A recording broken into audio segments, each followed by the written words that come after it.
എൻ്റെ പ്രൊഫഷൻ എന്താണ് എന്നത് എൻ്റെ ഇഷ്ടത്തിന് വിട്ട ആളായിരുന്നു ഭാര്യ രമ. പ്രശസ്ത സിനിമാ നടൻ ജഗദീഷിൻ്റെ ഒരു വാചകമാണിത്. ഒരിക്കൽ പോലും അദ്ദേഹത്തിൻ്റെ ഭാര്യ രമ ലൊക്കേഷനിൽ വന്നിട്ടില്ല. അങ്ങനെ വരണമെന്നൊരു ആഗ്രഹം പറഞ്ഞിട്ടുമില്ല. അതുപോലെ തന്നെ ജഗദീഷിനെ സംബന്ധിച്ചിടത്തോളം ഒരു സിനിമ ഇറങ്ങിയാൽ അത് അതിൻ്റെ ആദ്യത്തെ ദിവസം കാണണം എന്നതാണ് അദ്ദേഹത്തിൻ്റെ ആഗ്രഹം. കല്യാണം കഴിഞ്ഞ ആദ്യത്തെ ആ ഒരു ദിവസങ്ങളിൽ ഫസ്റ്റ് ഡേ തന്നെ സിനിമയ്ക്ക് കൊണ്ടുപോകുമായിരുന്നു. എന്നാൽ രമയ്ക്ക് അതിനോടൊന്നും വലിയ താല്പര്യമില്ലായിരുന്നു എന്നാണ് ജഗദീഷ് പറയുന്നത്.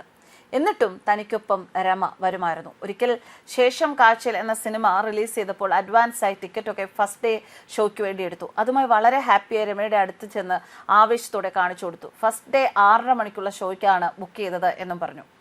അത് കണ്ട് രമ ചോദിച്ചത്, എന്താ ഇത് ഒരുമാതിരി ചില ആളുകളെ പോലെ ഫസ്റ്റ് ഡേ തന്നെ തള്ളിക്കയറി പോയി സിനിമ കാണുന്നത് എന്ന്. പക്ഷേ രമയുടെ നാവിൽ നിന്ന് അത് കേട്ടതും ജഗദീഷ് അവിടെ തളർന്നു പോയി എന്നാണ് അദ്ദേഹം പറയുന്നത്. പിന്നീട് ഇവർ തമ്മിലൊരു ധാരണയിലെത്തുന്നു. ഫസ്റ്റ് ഡേ ഷോ കാണാൻ പൊക്കോളാൻ രമ പറയുന്നു. അതിനുശേഷം തിരക്ക് കുറവുള്ളൊരു ദിവസം കുട്ടികളുമായി താൻ പോയി സിനിമ കണ്ടോളാം എന്നാണ് രമയുടെ ആ ഒരു ധാരണ.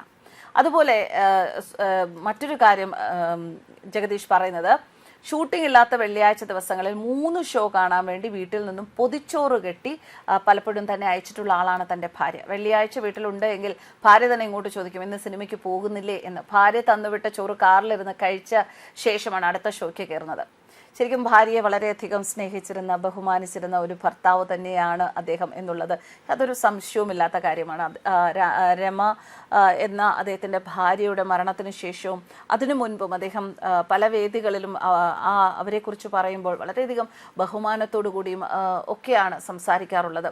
ഒരിക്കൽ രമയുടെ മരണത്തിന് ശേഷം ഒരു ചാനൽ പരിപാടിയിൽ കാതിൽ തേൻമഴയായി എന്ന പാട്ട് കേട്ട് ജഗദീഷ് വിതുമ്പിയത് ഭാര്യയുടെ ഓർമ്മയിലാണ്. അന്ന് അദ്ദേഹം പറഞ്ഞത്, ചില പാട്ടുകൾ നമ്മളെ സന്തോഷിപ്പിക്കുന്ന പോലെ ചില പാട്ടുകൾ സങ്കടപ്പെടുത്തും. ഈ പാട്ട് എൻ്റെ ഭാര്യയ്ക്ക് ഏറ്റവും ഇഷ്ടമുള്ള പാട്ടായിരുന്നു. തന്നെയുമല്ല ഭാര്യയുടെ കോളർ ട്യൂണും അതായിരുന്നു. അതുകൊണ്ട് തന്നെ ആ പാട്ട് കേട്ടപ്പോൾ അന്ന് ജഗദീഷിന് സ്വയം നിയന്ത്രിക്കാനായില്ല. പത്നിയുടെ ഓർമ്മയിൽ വിതുമ്പി ഒരു reality show, music reality show വേദിയിലാണ് അന്ന് അദ്ദേഹം ഭാര്യ രമയെക്കുറിച്ച് സംസാരിച്ചതും വാചാലയായതും.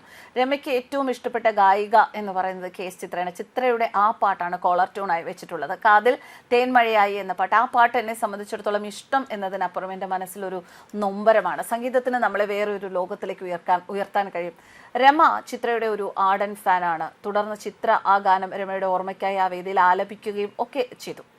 മെഡിക്കൽ കോളേജിലെ ഫോറൻസിക് വിഭാഗം മേധാവിയായിരുന്ന ഡോക്ടർ പി രമ കേരളത്തിലെ പല പ്രധാന കേസുകളിലെയും ഫോറൻസിക് തെളിവുകൾ കണ്ടെത്തുന്നതിൽ നിർണായക പങ്ക് വഹിച്ച ആളായിരുന്നു. കേസുകൾ വളരെ നന്നായി പഠിച്ചായിരുന്നു പലപ്പോഴും ഡോക്ടർ രമ കോടതികളിൽ എത്തിയിരുന്നത്. സാക്ഷിക്കൂട്ടിലെ അവരുടെ പ്രകടനം കണ്ടിട്ട് പ്രമുഖരായ ക്രിമിനൽ അഭിഭാഷകർ പോലും അതിശയിച്ചിട്ടുണ്ട്. മരിച്ച ശരീരങ്ങളുടെ പരിശോധന നടക്കുന്ന ഫോറൻസിക് രംഗത്ത് ഒരു കാലത്ത് വനിതകൾ ധൈര്യമായി കടന്നു വന്നിരുന്നില്ല. ജഡപരിശോധനയും കോടതി മുറികളിലെ ചോദ്യങ്ങൾ കൊണ്ടുള്ള കീറിമുറിക്കലിനെ കുറിച്ചുള്ള ആശങ്കകളും സ്വാഭാവികമായും അവരെ ഈ വനിതകളെ ഈ മേഖലയിൽ നിന്ന് അകറ്റി നിർത്തിയ ഘടകങ്ങളാണ്.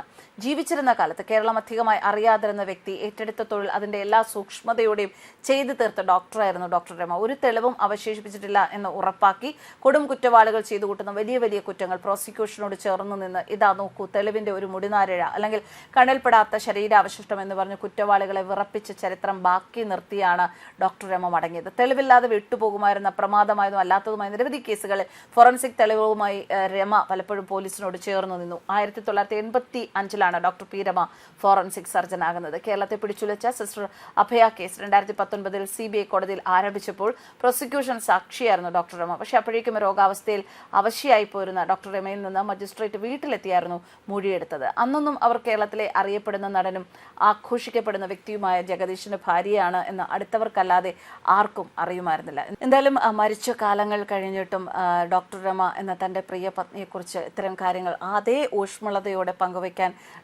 ജഗദീഷിന് സാധിക്കുന്നു എങ്കിൽ ഡോക്ടർ രമ അദ്ദേഹത്തിൻ്റെ ഭാര്യയായി ജീവിച്ചിരുന്ന കാലത്ത് അദ്ദേഹത്തിൻ്റെ ജീവിതത്തിൽ ചെലുത്തിയ സ്വാധീനം അത്ര വലുതായിരുന്നിരിക്കണം. അതിൽ യാതൊരു സംശയവുമില്ല. News desk കർമാനസ്.